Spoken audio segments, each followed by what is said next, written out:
Assalamualaikum warahmatullahi wabarakatuh. Salam sehat. Semoga teman-teman semua selalu diberi kesehatan, rezeki yang lancar, dan yang paling penting, gula darah yang tetap stabil. Amin. Pernah nggak sih kamu dengar orang bilang, diabetes itu nggak boleh makan buah manis sama sekali? Padahal kenyataannya nggak sesederhana itu. Karena ada buah yang rasanya manis, tapi nggak bikin gula darah melonjak cepat. Salah satunya, buah pir. Dan di video ini, kita nggak cuma bahas manfaatnya, tapi juga cara konsumsinya yang benar, dan yang sering dilupakan banyak orang. Batas aman makannya. Karena disinilah letak kuncinya.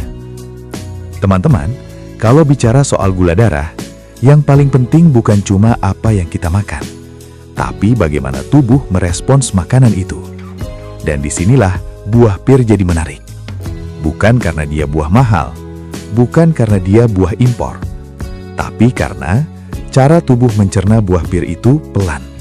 Dan itu sangat penting buat orang yang ingin gula darah lebih stabil, tidak naik turun drastis, dan lebih mudah dikontrol. Kalau konten seperti ini terasa bermanfaat, jangan lupa subscribe ya, supaya kamu nggak ketinggalan bahasan sehat yang jarang dibahas dengan cara sederhana. Masuk bagian yang pertama, kenapa buah pir bisa membantu gula darah lebih stabil?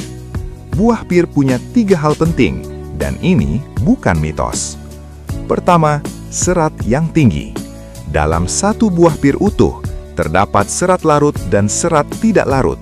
Serat ini membuat penyerapan gula jadi lebih lambat, lonjakan gula darah jadi lebih terkendali, rasa kenyang bertahan lebih lama. Artinya apa? Gula darah naik pelan, bukan melonjak. Kedua, indeks glikemik rendah. Buah pir termasuk buah dengan indeks glikemik rendah hingga sedang. Ini artinya tidak memicu lonjakan gula darah secara tiba-tiba. Lebih aman dibanding buah tinggi gula sederhana. Cocok untuk penderita diabetes dan prediabetes dalam porsi wajar. Ketiga, air yang tinggi. Buah pir itu kaya air, dan ini sering diremehkan. Air membantu mengencerkan konsentrasi gula dalam darah, membantu kerja ginjal, mendukung metabolisme glukosa lebih stabil. Lanjut ke bagian kedua, cara konsumsi buah pir yang benar. Ini penting. Bagian ini sering dianggap sepele, padahal justru disinilah kesalahan paling sering terjadi. Karena buah pir bisa bermanfaat untuk gula darah, atau sebaliknya, bisa terasa tidak cocok di tubuh. Tergantung cara kita mengonsumsinya. Bukan soal buahnya, tapi soal caranya. Yang pertama, dimakan utuh bukan dihaluskan. Cara paling aman mengonsumsi buah pir untuk gula darah adalah dimakan utuh. Bukan di blender, bukan di jus, dan bukan diolah berlebihan. Saat buah pir dimakan utuh, serat alaminya tetap utuh. Proses pencernaan berlangsung lebih lambat, penyerapan gula ke dalam darah terjadi bertahap. Ini penting, karena serat adalah kunci utama kenapa buah pir sering dianggap lebih aman untuk gula darah lebih stabil. Sebaliknya, saat buah pir di jus, seratnya rusak, gula lebih cepat diserap, gula darah bisa naik lebih cepat. Dimakan dengan kulitnya, cuci bersih. Banyak orang mengupas kulit pir tanpa tahu alasannya. Padahal, sebagian besar serat pir ada di kulitnya. Antioksidan alami juga banyak di sana. Selama buah pir dicuci bersih, tidak perlu dikupas. Justru lebih optimal manfaatnya. Mengupas kulit pir berarti mengurangi fungsi alaminya dalam membantu mengontrol lonjakan gula darah. Dikunyah perlahan, jangan terburu-buru. Ini terdengar sederhana, tapi efeknya besar. Mengunyah perlahan membantu, enzim pencernaan bekerja lebih baik, gula dilepas secara bertahap, rasa kenyang muncul lebih lama. Saat buah pir dimakan terlalu cepat, tubuh kaget menerima gula, rasa kenyang tidak bertahan lama, nafsu makan bisa muncul lagi. Padahal tujuan makan pir bukan hanya rasanya, tapi respons tubuh setelahnya. Waktu konsumsi juga berperan. Buah pir sebaiknya dimakan sebagai selingan atau setelah makan utama, bukan saat perut benar-benar kosong, terutama bagi penderita MA, lambung sensitif, atau orang yang mudah kembung. Saat perut kosong, kandungan serat tinggi bisa memicu tidak nyaman. Perut terasa penuh, begah, atau mual ringan.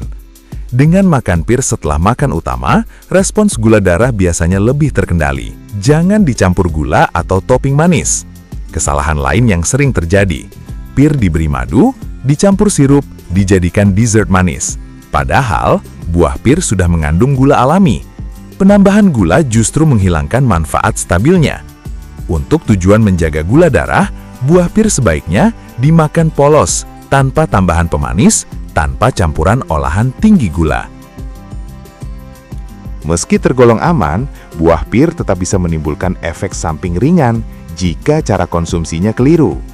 Beberapa efek yang bisa muncul: perut kembung, gas berlebih, rasa penuh di perut, BAB lebih sering atau lebih lembek. Ini biasanya terjadi karena serat terlalu tinggi dalam satu waktu, porsi terlalu besar, dimakan saat perut kosong, sistem pencernaan belum terbiasa. Efek ini bukan tanda berbahaya, tapi sinyal tubuh bahwa perlu penyesuaian cara makan. Setiap tubuh berbeda. Ada yang cocok makan satu buah pir utuh, ada yang lebih nyaman setengah buah. Ada juga yang perlu jeda waktu sebelum makan pir lagi. Yang penting, perhatikan rasa di perut.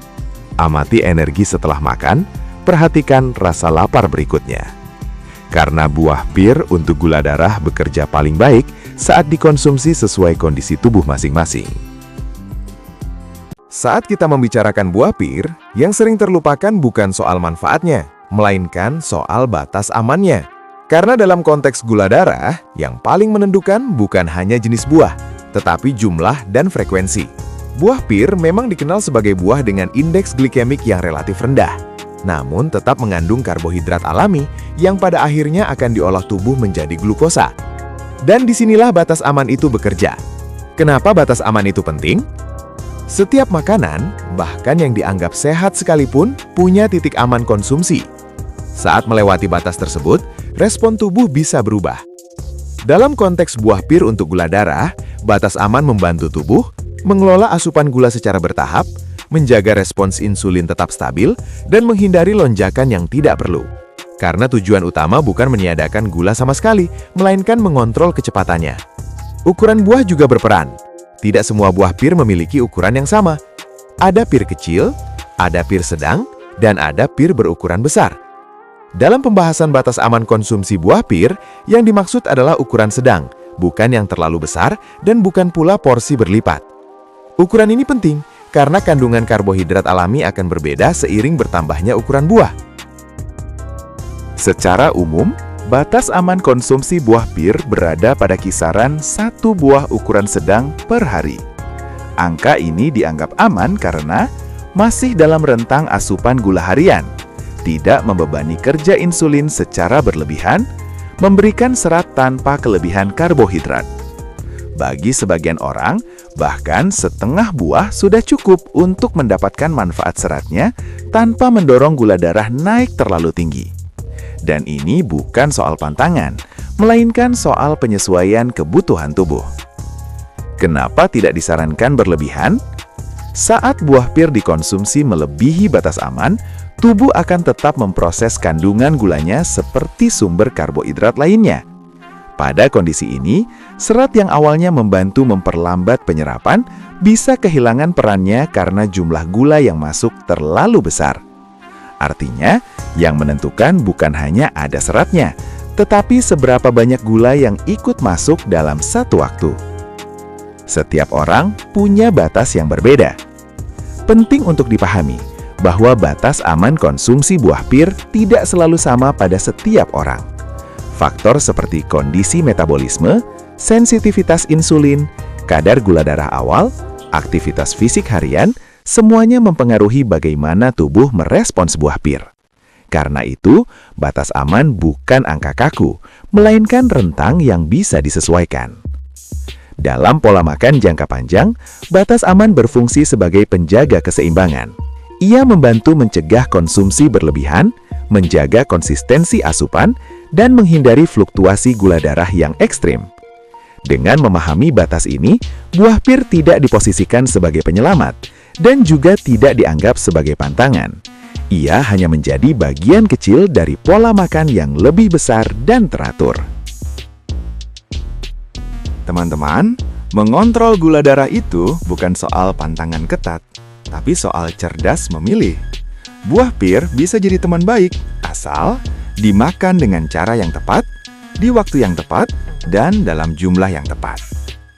Kalau kamu suka penjelasan seperti ini, yang tenang, nggak menakut-nakuti, dan nggak lebay klaimnya, silahkan subscribe channel ini.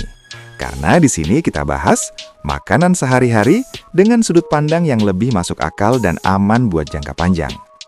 Di video berikutnya, kita akan bahas buah-buahan lain yang sering dikira aman, tapi ternyata bisa bikin gula darah naik cepat kalau salah cara makannya. Jadi pastikan kamu tetap di channel ini ya. Saya pamit. Wassalamualaikum.